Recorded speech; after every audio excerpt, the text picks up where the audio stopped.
Der var ikke nogen som helst tvivl om, at i gruppen var der stor enighed om de ønsker til en bedre åbenhed. Og det starter allerede ved ankomsten til parkeringspladsen, som virker meget tillukket lige nu. Så det handler om at gøre parkeringspladsen åben, måske fjerne den, lave noget bevoksning, så det virker mere indbydende at komme til stedet.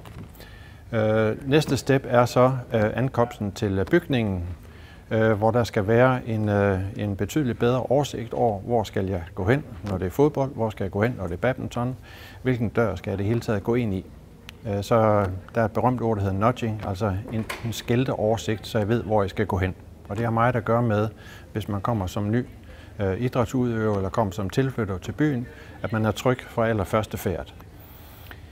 Næste step, det er, når man så kommer indenfor i bygningen. Der er 2 vigtige faktorer. Der er den fysiske anvisning og ankomst, og så i særdeleshed også den menneskelige og den personlige ankomst, hvor gruppen rigtig godt kunne tænke sig at få en person, som har en eller anden form for en værtsrolle, hvor man med åbne arme og med et smil byder velkommen og sørger for at dirigere de pågældende personer det rigtige sted hen.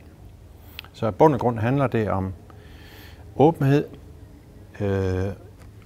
og imødegå dem, der kommer her, og overskuelighed og smil og glæde, sådan så man føler sig velkommen fra allerførste færd.